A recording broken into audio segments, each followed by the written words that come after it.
Okay, we're ready, Koya. All right, Ambassador, what is your take on developments in Zimbabwe? President Robert Mugabe stepping down. Are you surprised by this development?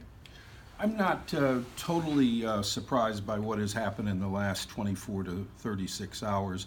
I expected after the military intervention that it was only a matter of time before he was actually removed from office, either by the military or the party or the parliament. And I think all three have worked together to bring him down. His resignation today is an important milestone in Zimbabwe's history. Why is that? Why is it important?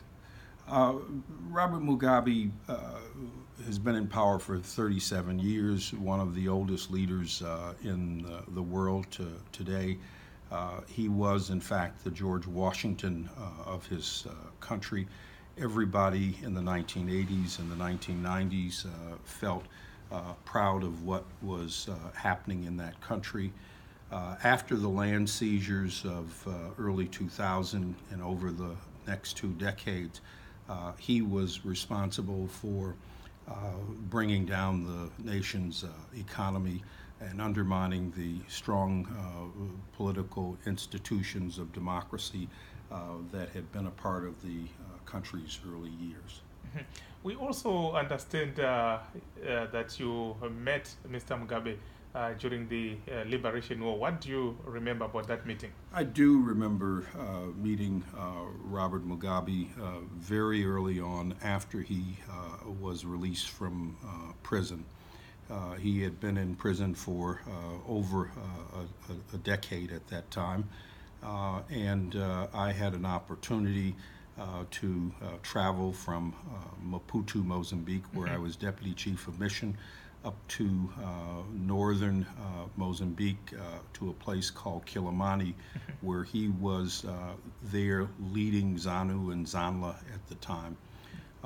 That meeting in early 1976 established a relationship that I had with Robert Mugabe for many, many years and a number of decades.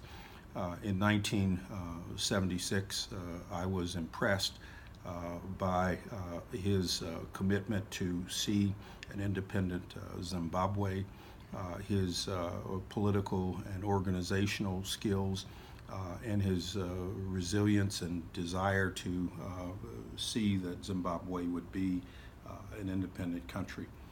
Clearly, he was establishing his control over ZANU as a political party and his leadership over ZANLA at the time. Very impressive. I wrote about it then, remember much of that visit, and certainly looked at him as a significant political competitor to the then Joshua Nkomo, who many thought would be the first prime minister or president of an independent Zimbabwe. This was a man determined. This was a man disciplined. This was a man articulate. This was a man who clearly had the backing of and support of the armed forces.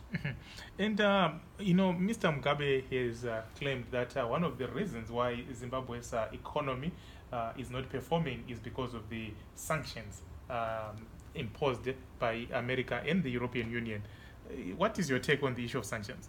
Well, the sanctions that were imposed upon Robert Mugabe and a number of people inside of the ZANU PF leadership were aimed at the key leaders, their families, and the companies that they control.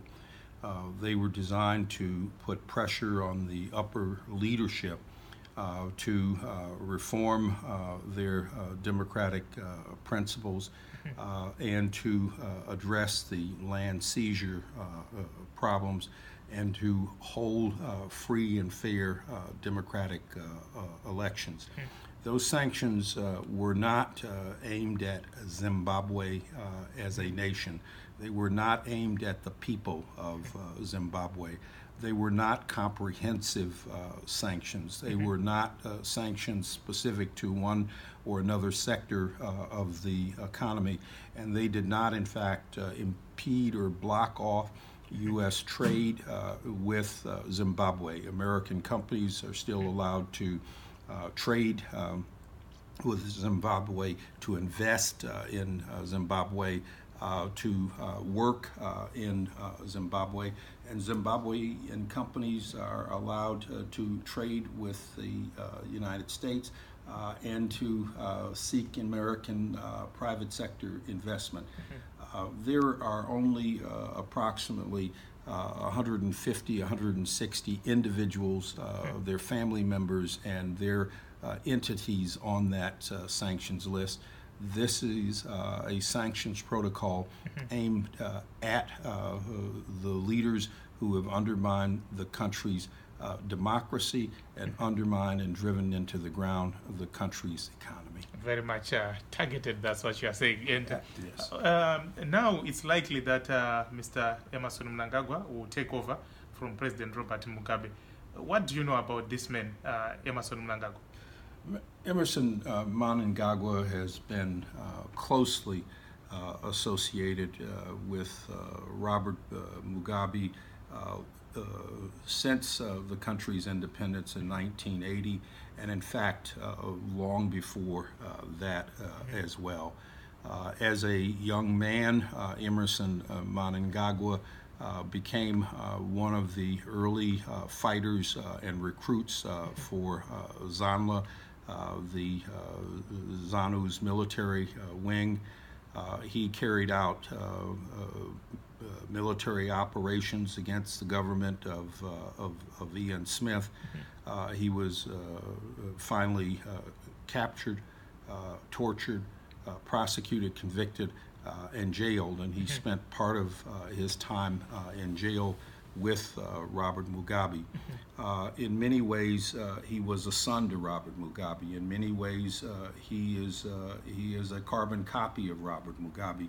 Like Robert Mugabe, he studied hard in prison. He learned a lot. He gained a number of university certificates and degrees. And when he left jail, he went and got a law degree. Like Robert Mugabe, he is articulate, he's disciplined, he's focused, and he is determined, and he's now proven to be resilient.